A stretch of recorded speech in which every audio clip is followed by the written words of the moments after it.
Hi friends, എല്ലാവർക്കും advocate അഞ്ജലിയുടെ ഏറ്റവും പുതിയ പ്രൊമോയുടെ റിവ്യൂയിലേക്ക് സ്വാഗതം കേട്ടോ. അപ്പോൾ ഇന്ന് വന്നൊരു പ്രൊമോ ചെറിയൊരു പ്രൊമോയാണ്, വലിയ സംഭവങ്ങളൊന്നും ഇല്ല എന്നൊക്കെ നിങ്ങൾക്ക് തോന്നിയെങ്കിൽ പോലും ആ പ്രൊമോയിൽ വലിയൊരു രഹസ്യം ഇപ്പോൾ പുറത്തേക്ക് വന്നിട്ടുണ്ട്. അതെന്താണെന്ന് ഞാൻ പറയാം. എന്താണെങ്കിലും ഇന്നത്തെ എപ്പിസോഡിൻ്റെ അവസാന ഭാഗം എന്ന് പറയുന്നത് അനുപമ അർജുൻ്റെ പരിപാടികളൊക്കെ കണ്ടുകൊണ്ട് നിൽക്കുകയാണ്. അർജുനും അമ്പാടിയും കൂടി അഞ്ജലിക്ക് പണം ഉണ്ടാക്കാനായിട്ട്, അതായത് അച്ഛൻ്റെ ഓപ്പറേഷന് വേണ്ടിയിട്ട് 12 ലക്ഷം രൂപ ഉണ്ടാക്കണം, അതിന് വേണ്ടിയിട്ടുള്ള പോംവഴികളെ പറ്റി വലിയ ആലോചനകൾ നടത്തുകയാണ്. അപ്പോൾ ഇതെല്ലാം കണ്ടുകൊണ്ടും കേട്ടുകൊണ്ടും അവിടെ അനുപമ ഉണ്ടായിരുന്നു. അപ്പോൾ അനുപമയ്ക്ക് മനസ്സിലായ ഒരു കാര്യമുണ്ട്, അർജുൻ അഞ്ജലി ബന്ധത്തിൽ ഇതൊരു വൺ സൈഡ് ലവ് ആണെന്നുള്ള സത്യം ഇപ്പോൾ അനുപമയ്ക്ക് മനസ്സിലായിട്ടുണ്ട് കേട്ടോ. അപ്പം അഞ്ജലിക്ക് തിരിച്ചൊരു സ്നേഹം ഇതുവരെ അർജുനോട് കാട്ടിയിട്ടില്ല എന്നുള്ളൊരു സത്യം കൂടി അനുപമ ഇപ്പോൾ മനസ്സിലാക്കുന്നുണ്ട്. പക്ഷെ വേറൊരു വലിയൊരു വിഷമം ഇപ്പോൾ അനുപമ അനുഭവിക്കുന്നുണ്ടാവും. അത് അർജുന് എത്രത്തോളം അഞ്ജലി വാല്യൂ ഉള്ളതാണ്, എത്രത്തോളം അർജുൻ അഞ്ജലിയെ സ്നേഹിക്കുന്നുണ്ട് എന്നൊരു സത്യം പറഞ്ഞ് അനുപമ ഇപ്പോൾ മനസ്സിലാക്കുന്നുണ്ട്. കാരണം 12 ലക്ഷം എന്നൊരു വലിയൊരു തുക അഞ്ജലിക്ക് ഉണ്ടാക്കാൻ വേണ്ടിയിട്ട് ഏത് വഴിയാണെങ്കിലും വേണ്ടില്ല, ലോൺ എടുത്തിട്ടോ അല്ലെങ്കിൽ എന്തെങ്കിലും വിറ്റിട്ടോ എന്താണെങ്കിലും വേണ്ടില്ല, ആ പൈസ ഉണ്ടാക്കിയേ പറ്റൂ എന്നുള്ള അർജുൻ്റെ ആ ഒരു മനോഭാവമാണ് ശരിക്കും പറഞ്ഞു കഴിഞ്ഞാൽ അനുപമയെ ഞെട്ടിച്ചു കളഞ്ഞത് കേട്ടോ. അപ്പോൾ ഇതിൽ നിന്നും വലിയൊരു സംഭവം കൂടി അനുപമയ്ക്ക് മനസ്സിലാകുന്നുണ്ട്.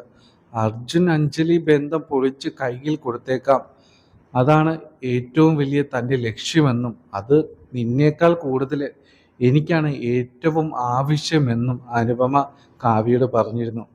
പക്ഷെ അതത്ര എളുപ്പമല്ല എന്നുള്ള സത്യം പറഞ്ഞാൽ ഇപ്പോൾ അനുപമയ്ക്ക് തോന്നുന്നുണ്ട് കേട്ടോ. അതുകൊണ്ടാണ് പുള്ളിക്കാരി ഇത്രയധികം അർജുൻ്റെ ഈ പരിപാടികളൊക്കെ കണ്ടപ്പോൾ ഇത്രയധികം ടെൻഷൻ അടിച്ച് പുള്ളിക്കാരി പോയത് കേട്ടോ.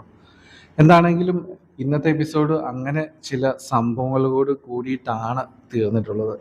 എന്താണെങ്കിലും ഇന്ന് വന്ന പ്രൊമോയുടെ റിവ്യൂയിലേക്ക് നമുക്ക് പോകാം കേട്ടോ. അപ്പോൾ ഇന്ന് വന്ന പ്രൊമോയുടെ ആദ്യത്തെ സീന് എന്ന് പറയുന്നത് കോടതിയിലെ മുറ്റത്ത് വെച്ചിട്ട് ഹരീന്ദ്രനും നമ്മുടെ അഞ്ജലി കുട്ടിയും തമ്മിലുള്ള വാക്പോരാണ്. അവർ തമ്മിൽ ഏറ്റുമുട്ടുകയാണ്. അപ്പോൾ ഇതിനിടയിൽ വലിയ എന്തോ ഒരു ഇഷ്യൂ കൂടെ ഉണ്ടായിട്ടുണ്ട് കോടതിയിൽ വെച്ച് കേട്ടോ. അപ്പോൾ കോടതിയിലേക്ക് ഇന്ന് അഞ്ജലി പോകുന്നത് നമ്മൾ ഓൾറെഡി കണ്ടതുമാണ്. അപ്പോൾ കോടതിയിൽ വെച്ച് ഇവർ തമ്മിലൊരു വലിയൊരു ഒരസലുണ്ടായിട്ടെന്നുള്ള കാര്യം ഉറപ്പാണ്. കോടതിയിൽ ഉള്ളിൽ വെച്ചോ അല്ലെങ്കിൽ വേറെ എന്തെങ്കിലും ഒരു ഇൻസിഡൻറ്റ് അവിടെ ഷുവറായിട്ട് അവിടെ ഉണ്ടായിട്ടുണ്ട്.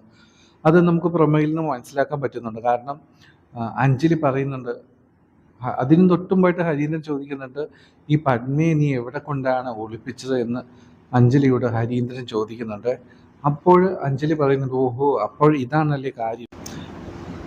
ഇന്ന് വന്ന പ്രൊമോയിൽ ഒരു രഹസ്യം ഒളിഞ്ഞു കിടപ്പുണ്ടെന്ന് നിങ്ങളോട് ഞാൻ ആദ്യമേ പറഞ്ഞല്ലോ.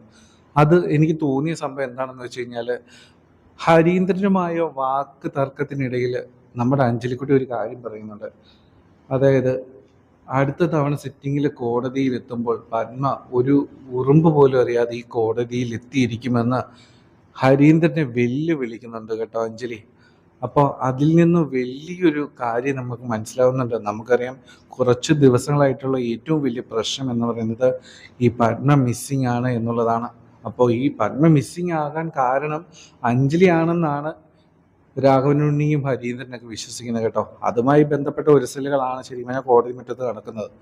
പക്ഷെ അവിടെ വെച്ച് അഞ്ജലി വെല്ലുവിളിക്കുകയാണ്, അടുത്ത സിറ്റിങ്ങിൽ പത്മ ഇവിടെ എത്തിയിരിക്കും, ഒരു ഉറുമ്പ് പോലും അറിയാതെ ഞാൻ ഇവിടെ അവളെ എത്തിച്ചിരിക്കും.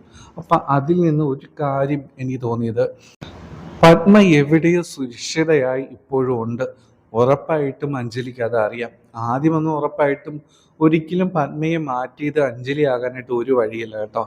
പക്ഷെ പുള്ളിക്കാരി എഫേർട്ടുകൾ എടുത്ത് പത്മ എവിടെയാണ് ഉള്ളതെന്ന് കണ്ടുപിടിച്ചിട്ടുണ്ടാകും. അപ്പോൾ പത്മയെ വീണ്ടും കാര്യങ്ങളൊക്കെ പറഞ്ഞ് മനസ്സിലാക്കി സുരക്ഷിതമായി ഏതോ ഒരു സ്ഥലത്ത് സത്യം പറഞ്ഞാൽ അഞ്ജലി പത്മയെ ഒളിപ്പിച്ചിട്ടുണ്ട് എന്നാട്ടോ എനിക്ക് തോന്നുന്നത്.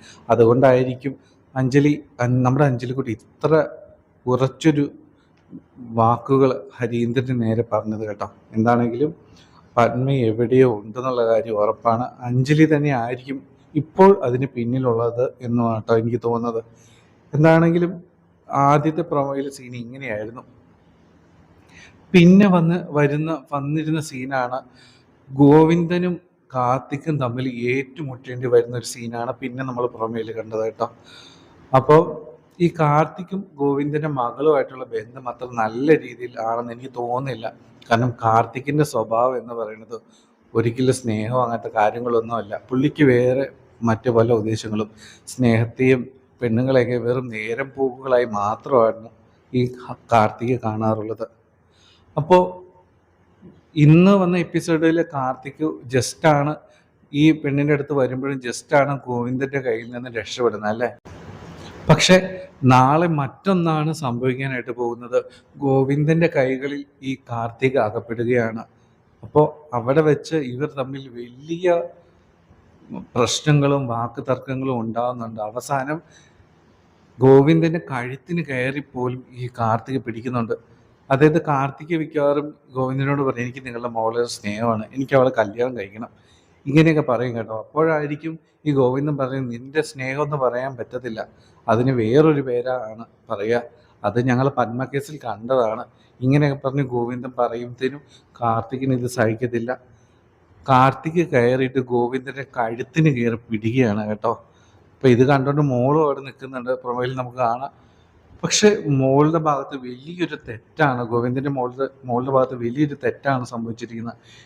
ഒരു പക്ഷെ എന്തുകൊണ്ടാണ് അങ്ങനെ സംഭവിച്ചതെന്ന് മനസ്സിലാകുന്നില്ല. കാരണം കാർത്തിക് പത്മ കേസിൽ അകപ്പെട്ടവനാണ് എന്ന് അറിഞ്ഞിട്ടും എന്തിനു പോയിട്ട് അതിന് തലവെച്ച് കൊടുത്തു എന്ന് നമ്മൾ ആലോചിച്ചു പോവുകയാണ്. എന്താണെങ്കിലും ഗോവിന്ദന് സഹിക്കാൻ പറ്റുന്ന ഒരു കാര്യമാണെന്ന് എനിക്ക് തോന്നുന്നില്ല കേട്ടോ. കാരണം ഇതുപോലെയൊരു പത്മ കേസ് പോലൊരു കേസിൽ ഒരു പെണ്ണിനെ പിച്ച് ചീന്താൻ ശ്രമിച്ച ഒരുത്തന് സ്വന്തം മോള് പോയി തലവെച്ച് കൊടുത്തു, അല്ലെങ്കിൽ അതിൽ പോയി കുടുങ്ങി എന്ന് പറയുന്നത്, അവൻ എൻ്റെ കുടുംബത്തേക്ക് വന്നു കയറാൻ നോക്കുന്നു എന്ന് പറയുന്നത് ഗോവിന്ദന് സഹിക്കാൻ പറ്റുന്ന കാര്യമല്ല. ഉറപ്പായിട്ട് വലിയ പ്രശ്നങ്ങൾ ഉണ്ടാകാനായിട്ട് പോവുകയാണ്. മിക്കവാറും ഇത് പറഞ്ഞ് ശംഖചക്രം തറവാട്ടിൽ വലിയ പ്രശ്നം ഉണ്ടാവാൻ പോവുകയാണ് കേട്ടോ. രാഘവനുണ്ണിയായിട്ട് വലിയ വാക്ക് തർക്കങ്ങൾക്ക് ഇത് ഇടയാക്കാനും ചാൻസ് ഉണ്ട്. മിക്കവാറും വീട്ടിൽ നിന്ന് ഇറങ്ങി പോകാൻ പറയാൻ ചാൻസ് ഉണ്ട്. എന്താണെങ്കിലും ഗോവിന്ദന്റെ മകൾ ഒരു വലിയ തെറ്റിൽ തന്നെയാട്ടോ പോയി ചാടിയിരിക്കുന്നത്. എന്താണെങ്കിലും ഈ കാർത്തികിന്റെ സ്വഭാവം ശരിക്കും നമ്മൾ ആലോചിച്ചു പോവുകയാണ്. ഇങ്ങനെ ഈ ഗോവിന്ദന്റെ മകളെ കല്യാണം കഴിക്കാൻ ആഗ്രഹമുണ്ടെങ്കിൽ എന്തിനാണ് പുള്ളിയുടെ കഴുത്തിന് കയറി പിടിക്കേണ്ട ഒരു ആവശ്യം? ഒരു യഥാർത്ഥ സ്നേഹമാണെന്നുണ്ടെങ്കിൽ ഇങ്ങനെയൊന്നും ഒരാളും ബിഹേവ് ചെയ്യില്ല. എന്താണെങ്കിലും ഒരു പക്ഷെ ഗോവിന്ദന്റെ മകൾ മനസ്സിലാക്കാം, അല്ലെങ്കിൽ ഇങ്ങനെ തന്നെ പോകാം. സ്വന്തം അച്ഛൻ്റെ കഴുത്തിന് കയറി പിടിച്ച ഒരുത്തനെ വേണോ വേണ്ടയോ എന്ന ഒരു പക്വതയായിരുന്നു പെൺകുട്ടിക്ക്. വളരെ നിസ്സാരമായി ചിന്തിച്ചാൽ മനസ്സിലാക്കാവുന്ന കാര്യമുള്ളൂ. പക്ഷെ അത് ഗോവിന്ദന്റെ മകൾ അത് മനസ്സിലാക്കുമെന്ന് തോന്നുന്നില്ല. കാരണം പ്രണയത്തിന് കണ്ണും മൂക്കും ബോധവും ഇല്ലല്ലോ അല്ലേ. എന്താണെങ്കിലും ഇങ്ങനെയൊക്കെയാണ് ഇന്നത്തെ പ്രൊമോ വന്നിട്ടുള്ളത്. എന്താണെങ്കിലും നാളത്തെ എപ്പിസോഡിന് വേണ്ടിയിട്ട് എല്ലാവരും കാത്തിരിക്കുക. നമ്മുടെ ചാനൽ സബ്സ്ക്രൈബ് ചെയ്ത് സപ്പോർട്ട് ചെയ്യണമെന്ന് റിക്വസ്റ്റ് ചെയ്യണം. Take care, bye bye.